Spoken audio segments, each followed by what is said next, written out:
नमस्कार मंडळी, मी अनामिका स्वागत करते तुमचं आज एका नवीन व्हिडिओमध्ये। तर आज गोकुळाष्टमीच्या निमित्ताने मी आज तुमच्यासोबत एक रेसिपी शेअर करणार आहे, शेगलाची भाजी आणि आंबोळी। तर आता मी इथे कढई ठेवून घेतली आहे, छान असं तेल तापत ठेवलं आहे आणि बारीक चिरलेला कांदा मी इथे टाकून घेतला आहे। कांदा छान ब्राऊन झाला, थोडासा म्हणजे परतवून घ्यायचा, त्यामध्ये मिरच्या टाकायच्या, तुमच्या आवडीनुसार तुम्ही मिरच्या टाकू शकता।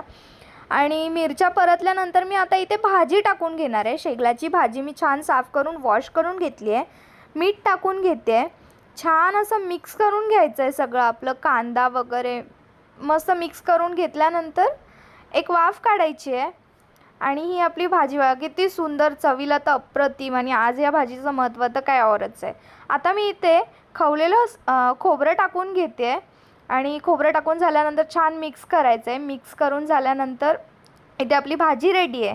आता मी इथे आंबोळीची तयारी करून घेते, छान अशा आंबोळ्या करून घेते। आंबोळीचं पीठ मी रात्रीच काढलेलं, खूप छान अशा आंबोळ्या झाल्या होत्या।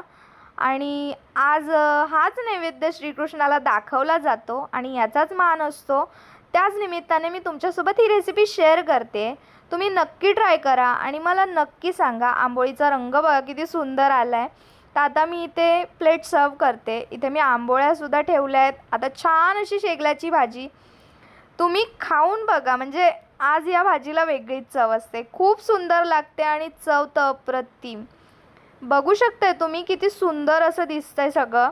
आणि हाच नैवेद्य मी बाळकृष्णाला अर्पण करणार आहे। तर तुम्हा सगळ्यांना गोकुळ अष्टमीच्या खूप खूप शुभेच्छा आणि ही रेसिपी नक्की ट्राय करा आणि मला नक्की सांगा। थँक्यू।